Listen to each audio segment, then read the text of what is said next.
Right, so once upon a time, the American author Mark Twain supposedly said, "History doesn't repeat itself, but it often rhymes."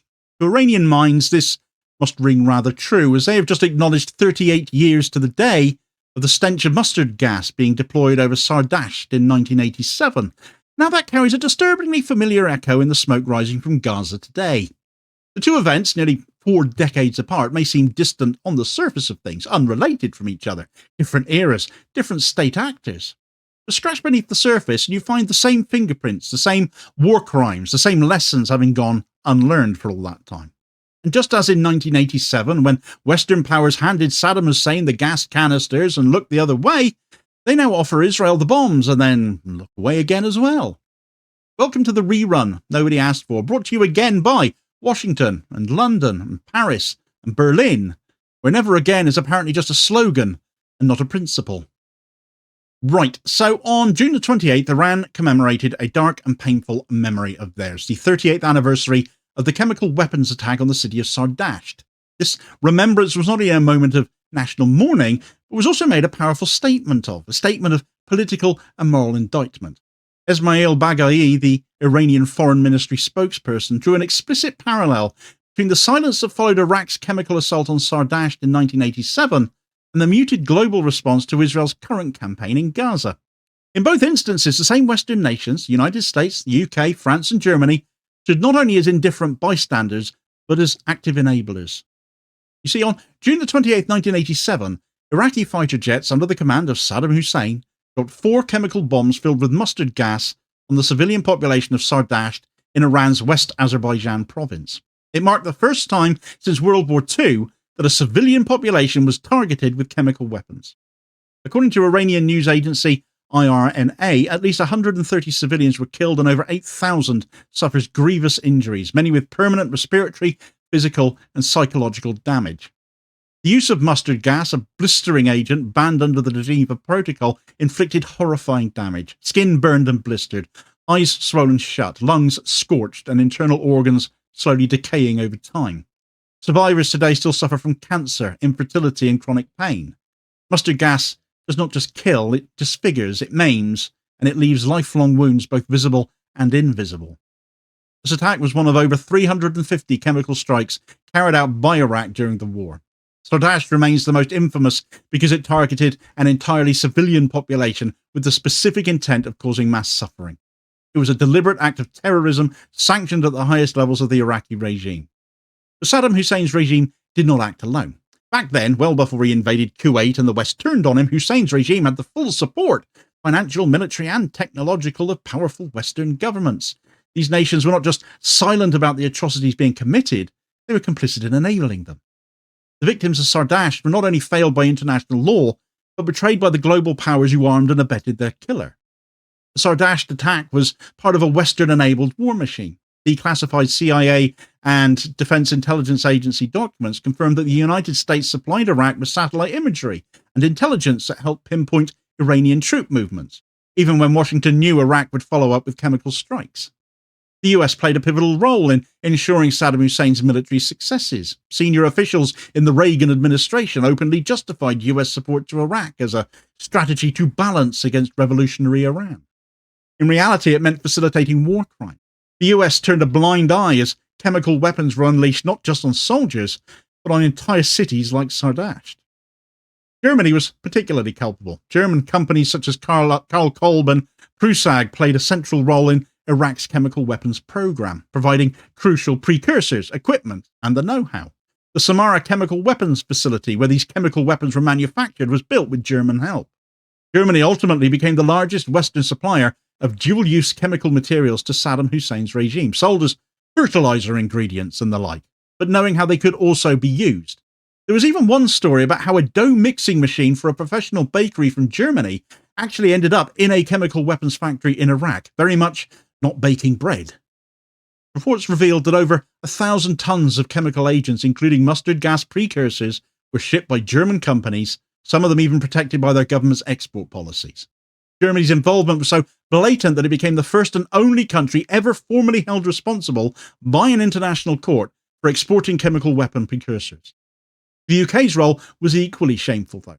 British firms continued selling chemical precursors and dual-use technologies to Iraq even after 1983, when UK intelligence agencies confirmed that Iraq was deploying these chemicals in warfare. A 1994 report to the UK Parliament admitted that officials knew about chemical attacks on Iran, but maintained trade anyway. The UK's long-standing policy of constructive engagement politics, speak as we know, with Iraq in reality enabled the use of chemical weapons against civilians. France was Iraq's leading arms supplier throughout the 1980s, delivering Mirage jets, advanced weaponry and artillery. These weapons were used not just against Iran's military, but against civilian infrastructure, contributing to one of the deadliest conflicts of the 20th century. Meanwhile, the Netherlands also shipped key precursors, and the United States facilitated weapons-grade intelligence whilst claiming to oppose chemical warfare. And so all of this government hypocrisy was complete. Iraq committed these crimes with Western eyes wide open, though not those of the public, of course. Despite these atrocities, no major Western government condemned Iraq at the time. The United Nations did not launch a formal investigation for years. The Security Council, hamstrung by US and UK opposition, failed to adopt binding resolutions or impose sanctions. The world effectively turned away. So let's fast forward to 2025, and the same complicity, the silence and the suffering is evident in Gaza, is it not? Israel's military assault has destroyed entire neighborhoods, hospitals and UN schools. Tens of thousands have been killed, the majority civilians, many of them children. Human rights groups have documented systematic attacks on healthcare infrastructure and aid convoys amounting to war crimes. Yet again, the US, the UK, Germany and France are not just silent in this, are they? They're aiding and abetting. The United States continues to provide billions in military aid and uses its veto at the UN Security Council to shield Israel from accountability, just as they did with Iraq before. British surveillance planes flying from RAF Akrotiri in Cyprus are believed to be supplying targeting intelligence for Israeli operations, just as Britain and the US did for Iraq in the 1980s. Germany and France continue arms exports despite mounting civilian casualties. The parallels are not incidental, they're systemic. While civilians in Gaza starve under blockade and bombardment, Western powers offer diplomatic cover and logistical support to the aggressors. In remarks commemorating Sardasht, Iranian Foreign Ministry spokesman Esmail Baghai explicitly connected the dots between Western complicity in 1987 and today. He condemned the self-proclaimed human rights defenders who cry foul when it suits geopolitical goals but remain silent in the face of Gaza's devastation. There are three central parallels between Sardasht and Gaza as I see it. There's a deliberate targeting of civilians, the scale of mass suffering, and the calculated silence or protection from the West. And in both cases, international institutions failed. Just as the UN did nothing meaningful after Sardasht, it is paralysed today over Gaza. Once again, the US vetoes blocking any attempt at global justice. Baghai's statement was more than just a rhetorical flourish on a convenient date. It was a plea, it was a warning that the lessons of Sardasht have gone unheeded. And if history is ignored, its worst chapters just repeat, and we've been seeing Israel doing that now, getting on for 21 months. When the world refuses to learn from its complicity in past crimes, it guarantees their continuation. And so we see it, and so it is. The roots of Western hostility towards Iran stretch back to 1979 when the Islamic Revolution overthrew the Shah, a loyal puppet of the US. In response, Western powers backed Saddam Hussein's invasion. Today, with regards to Iran now, we see a similar strategy unfolding again too. Even as a ceasefire between Iran and Israel continues to tenuously hold, Labour MP Luke Akehurst, in my view the biggest Zionist of them all in UK politics, has invited Reza Pahlavi, the Shah's son, to speak in Parliament. He's addressing MPs today, as it happens. Pahlavi has visited Israel, posed with Benjamin Netanyahu, and called for a US-backed restoration of the puppet monarchy in Iran, with himself as the new Shah, of course. Ali Malani, the chair of the Labour Muslim Network and a former Labour parliamentary candidate when Labour was worth a damn under Jeremy Corbyn, has told Middle East Eye this was a slap in the face of every Iranian fighting for freedom and justice. He was rather polite in his condemnation of this move by Akehurst, a man who, before becoming MP, was a regressive influence on Labour's national executive and has made a career out of promoting Israeli interests in the UK. But someone who was far less polite than Malani was Pakistan's Defence Minister Khawaja Asif. He was rather blunt, having tweeted out that if Iranian people are energised and motivated according to you, show some balls and go back and lead them and remove the regime. Put your money where your arse is, you bloody parasitical imperial whore. He's not wrong. And having seen what regime change in Syria has turned out like, a Western and pro-Israel puppet in the form of al-Qaeda terrorist al-Jalani, having targeted minorities brutally since seizing power and now seeking normalisation with Israel and offering to relinquish the Golan Heights formally to them, we can see what this kind of leadership would likely do for Iran, can't we? Pahlavi has also never reckoned with his father's record, the crimes of Savak, the Shah's notorious secret police, which tortured and murdered thousands of Iranians. His campaign is not about democracy, but about restoring Western hegemony under the guise of regime change. The same Western actors that arm Saddam Hussein and ignore Israel's genocide now promote regime change with a familiar puppet in waiting, though one with no real power to actually do so, as Khawaja Asif so eloquently put it. This is not about freedom, it's about restoring a regime that will serve Western and Israeli interests. Just as they armed Saddam Hussein to destroy the Islamic Republic in the 1980s, they now use political exile and propaganda to try again. And actually, at a time when peace is holding between Israel and Iran, this just encourages Israel to try again. The wheel turns, but it's still greased with the same blood. Sardasht and Gaza are two tragedies, 38 years apart, bound by a common thread of Western hypocrisy.